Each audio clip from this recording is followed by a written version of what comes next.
आज हम लोग पढ़ेंगे क्या, कल हम लोग पढ़े थे प्रीवियस क्लास में लूप होता क्या है, लूप में कौन कौन सा एलिमेंट होता है। एलिमेंट में हम आपको पढ़ाए थे कंडीशन होता है, उसका आपका काउंटर होता है, फिर चेंज स्टेटमेंट होता है। सब अच्छे से समझ में आ गया होगा।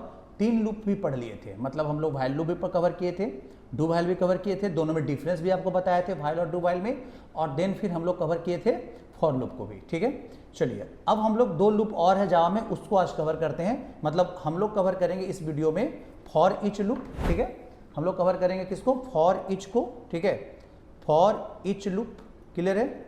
और देन कवर करेंगे लेबल्ड लूप को, लेबल्ड लूप को आज कवर करेंगे, लेबल्ड लूप, क्लियर है। तो ये 2 लूप हमको कवर करेंगे। ठीक है, चलिए तो बात करेंगे ये दोनों लूप आपका, ये दोनों लूप का कंसेप्ट सी लैंग्वेज में नहीं था। जो सी लैंग्वेज पढ़े होंगे उनको पता होगा, और जावा में है क्या है इसका पढ़ते हैं हम लोग। ठीक है, बाकी का 3 लूप, बाकी का तीनों लूप उसमें भी है, व्हाइल लूप, डू व्हाइल और क्या फॉर लूप सी लैंग्वेज में भी था, C++ में भी है। ठीक है, चलिए तो बात करेंगे आज हम लोग फॉर ईच लूप के बारे में। फॉर ईच, देखिए तो फॉर ईच लूप के बारे में हम लोग बात करते हैं, तो ये एक स्पेसिफिक पर्पस के लिए लूप बना है। ठीक है, किस पर्पस के लिए, स्पेसिफिक पर्पस के लिए क्या बना है, लूप बना है। क्लियर है सर, इसका स्पेसिफिक पर्पस क्या है। ठीक है, तो आपको ये डेटा रिट्रीव करने का काम करता है। ठीक है, इट रिट्राइव, ठीक है, इट रिट्राइव डेटा। ठीक है, डेटा कहाँ से, from any collection, any collection से। ठीक है, कोई भी कलेक्शन से डेटा अगर निकालना है तो आपको फॉर ईच लूप यूज करना होता है।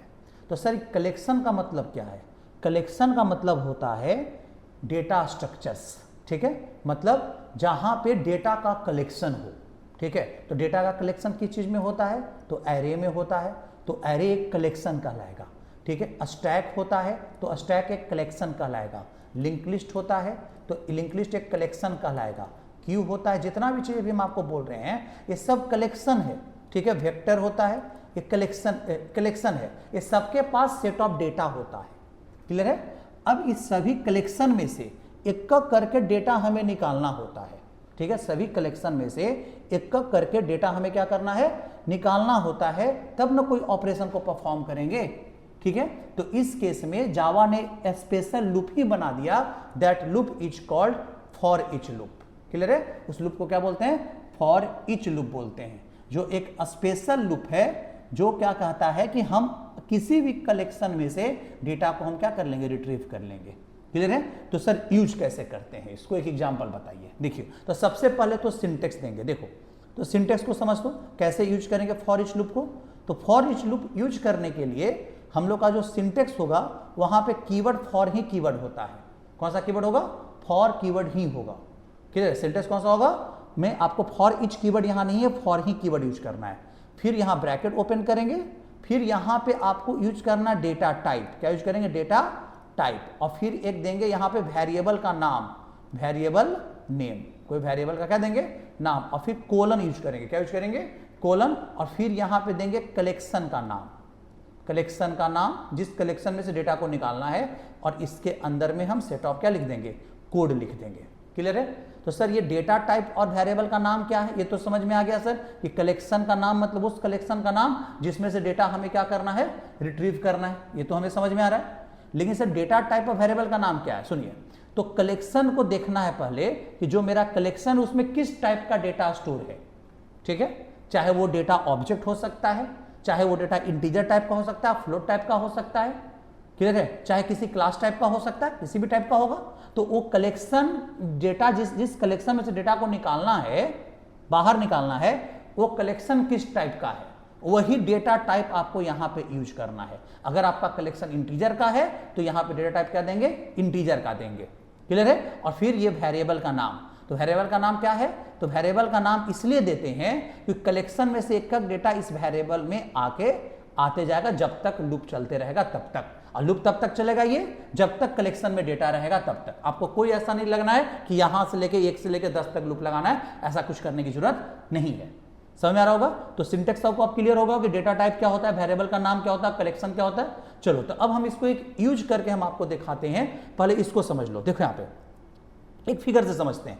सपोज करो कि मेरे पास एक एरे कलेक्शन है, इन टाइप का है, एक एरे है। ठीक है, अब इस एरे में हम कुछ डेटा रखे हुए हैं, 10 है, 15 है, 8 है, 25 है, यहाँ 30 है, ऐसा कुछ डेटा यहाँ पे मेरे पास अवेलेबल है।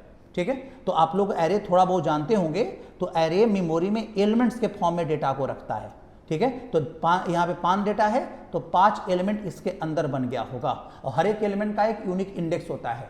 ठीक है, अगर आप नहीं जान रहे हैं तो कोई दिक्कत नहीं है, हम आपको एरे पढ़ाएंगे, लूप के बाद हम एरे ही स्टार्ट करेंगे। ठीक है, चलिए, तो यहाँ तक क्लियर हो रहा होगा। अब यहाँ पे सभी एलिमेंट में एक डेटा है, 10, 15, 8, 25 और 30, यहाँ डेटा स्टोर हो गया आराम से। अब यहाँ पे समझो, यहाँ पे अब ये डेटा जब यहाँ पे स्टोर हो गया, तो इस केस में हम लोग क्या करते हैं, इसको समझने की कोशिश करते हैं। पहले देखो, अब ये एरे का डेटा कैसे एक्सेस करेंगे, तो एरे का डेटा, इस एरे का पूरा एरे का नाम क्या है, ARR है। कि डेटा कैसे एक्सेस करेगा, 10 को एक्सेस करना है तो हम लिखते हैं ARR का 0, अगर 15 एक्सेस करना है तो कितना यूज करना होगा, ARR का 1, इस तरीका से लिखेंगे तब डेटा आएगा। अगर प्रिंट कराना है तो हम लोग लिखते क्या, s.o.p, किसको, ARR का 0 को प्रिंट कराते, तो ये हमको प्रिंट करता किसको, 10 को प्रिंट करता। ठीक है, s.o.p अगर हम लिखते ARR का किसको, 1 को प्रिंट कराते, तो ये प्रिंट करता किसना, 15 को प्रिंट करता। ये 10 और क्या हो गया, 15 हो गया। समझ में आ रहा होगा सबको। तो यहाँ पे आपने ये देख रहा क्या कि डेटा किस तरीका से मेरा काम चल रहा है, यहाँ तक में कोई दिक्कत नहीं। अब यहाँ पे समझाते हैं, यहाँ पे समझो कि ये तो आपको बताया एरे का कंसेप्ट थोड़ा बहुत कि किस तरह से डेटा एक्सेस होता है। चलो, अब हम आपको बता रहे हैं कि अगर हम इसको डेटा को एक्सेस करना है, ठीक है, तो अब 2 तरीका हम लोग के पास हो गया। एक तो आप सिंपल फॉर लूप लगा सकते हो जो कल पढ़ाए थे प्रीवियस वीडियो में, और अभी हम फॉर ईच लूप का कंसेप्ट बताए जो स्पेशल ही लूप है, जो कलेक्शन में डेटा रखाएंगे, डेटा को निकाल लेगा। तो अब हम बात करते हैं यहाँ पे, दोनों से हम आपको समझाते हैं। देखो, हम यहाँ पे यूज करते हैं सिंपल सा आपको सिंपल फॉर लूप को। ठीक है, देखो, सिंपल फॉर लूप में हमें 0 एलिमेंट से लेकर 4 एलिमेंट तक लूप लगाना पड़ेगा। ठीक है, तो लूप लगा लेते हैं, for i equal to 0, i less than 5 मतलब 4 तक, और i equal to i plus 1, ये लगा दिए, क्लियर है। और यहां पे लिख दिए क्या, s.o.p, और लिख देते हैं ARR का कौन, i, ARR का कौन सा एलिमेंट, ith एलिमेंट। अब बताइए, अब i का वैल्यू शुरू में तो 0 है, तो यहाँ ARR का 0 प्रिंट करेगा, मतलब कितना आ जाएगा, 10। फिर i का value i equal to i plus 1, 0 से कितना हो जाएगा, 1। ठीक है, ARR का 1 आ जाएगा, 1 में कितना है, 15। फिर यहाँ पे आ जाएगा 2 में कितना आ जाएगा आपको, 8। ठीक है, ARR का 3 में कितना आ जाएगा, 25, और यहाँ पे 4 में कितना आ जाएगा, 30। और जैसे ही 5 होगा तो लूप से क्या हो जाएगा, बाहर हो जाएगा। तो यहाँ पे आप देख पा रहे हो कि सारा डेटा मेरा प्रिंट हो गया। तो इस केस में आप सिंपल फॉर लूप से भी आप यूज करके एरे का डेटा एक्सेस कर लिए। लेकिन हम लोग के पास एक स्पेशल लूप है जहां पे हम कोई ऐसा लूप लगाने की जरूरत नहीं कि यहां से स्टार्ट करो, यहां तक हर एक एलिमेंट तक जाओ, तब जाके डेटा एक्सेस होगा। उसको सिर्फ इतना मतलब है, वो अपने आप फॉर ईच लूप अपने आप आइटरेट करेगा। कब तक, जब तक कि कलेक्शन में डेटा है। तो कलेक्शन किसको मानेंगे, ये पूरा जो एरे है ना, ये कलेक्शन है जिसका नाम क्या हुआ, ARR। कलेक्शन का नाम क्या हुआ, ARR। तो कैसे यूज करेंगे इसको फॉर ईच लूप से, तो लिखेंगे फॉर। अब इस कलेक्शन में बताइए डेटा किस टाइप का है, तो सारा डेटा इंटीजर है, तो हम यहां लिखेंगे इंट टाइप का एक वेरिएबल का नाम रख लिए x, और यहां पे कोलन दे दिए, क्या दे दिए, कोलन, और यहां पे हम रख लेते हैं कलेक्शन का नाम ARR। क्लियर है। और यहां पे देखिए, और यहां पे लिख दिए s.o.p, और किसका वैल्यू, x का वैल्यू आप प्रिंट कराते चले जाओ।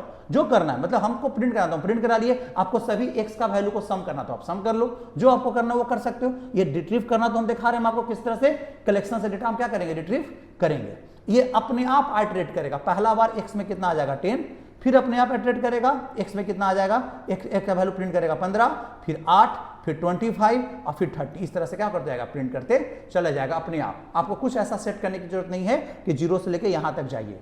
तो समझ में आ रहा होगा फॉर ईच लूप किस तरीका से काम कर रहा है। तो आपको दोनों लूप में अंतर भी यहां पे दिखा रहे हैं। फॉर लूप में से कलेक्शन में डेटा निकाल सकते हैं, आपको एक लूप सीक्वेंस वे में लगाना पड़ेगा।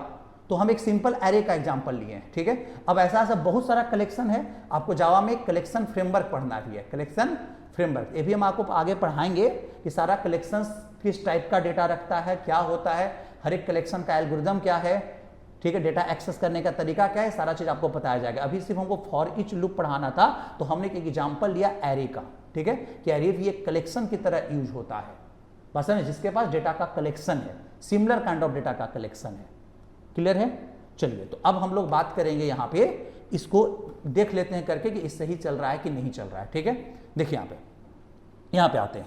अब हम यहाँ पे एक हम फाइल बना लेते हैं, ठीक है, और यहाँ पे हम कंट्रोल S से इसको सेव कर ले, और यहाँ पे लिख देते हैं फॉर, यहाँ पे for each demo, for each demo dot जावा, ठीक है, फॉर ईच डेमो डॉट जावा से रख लेते हैं। देखिए क्लास बना लिए और यहाँ रख लिए फॉर ईच डेमो, ठीक है। चलिए समझने के लिए हो गया।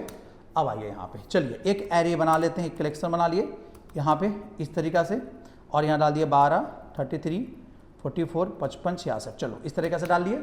अब बात करेंगे यहाँ पे डेटा निकालने के लिए, दोनों तरीक़ा से बताते हैं। पहले तो हम सिंपल फॉर लूप से आपको निकाल के दिखा देते हैं, फिर आपको फॉर इस लूप से करके दिखा देते हैं। देखिए तो सिंपल फॉर लूप लिखिए, आपको एक वेरिएबल ले लिए आई, ठीक है। अब यहाँ पे लिखेंगे फॉर, यहाँ पे लिखेंगे आई इक्वल टू कहाँ से स्टार्ट होगा, 0 से, आई लेस देन कहाँ तक चलेगा, तो आई लेस देन 5, क्योंकि 0 से लेकर 4 तक है, क्योंकि स्टार्टिंग इंडेक्स 12 0 पर है, 1 2 3 और 4, ठीक है। और यहाँ पे I equal to I plus कितना कर लेंगे, 1, ये कर लेंगे।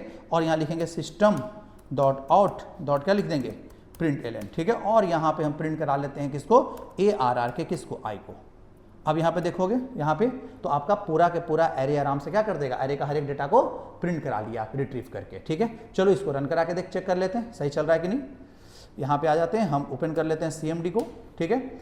अब आइए यहाँ पे मेरा डी ड्राइव में है प्रोग्राम, डी ड्राइव कौन सा फोल्डर में, जावा प्रोग्राम फोल्डर के अंदर मेरा है, ठीक है। और यहाँ पे लिख दिए जावा, किधर है, क्या लिखे हम, जावा लिख दिए। और यहाँ पे हम लिखते हैं फाइल का नाम क्या था मेरा, फॉर ईच डेमो, क्लियर है, डॉट जावा।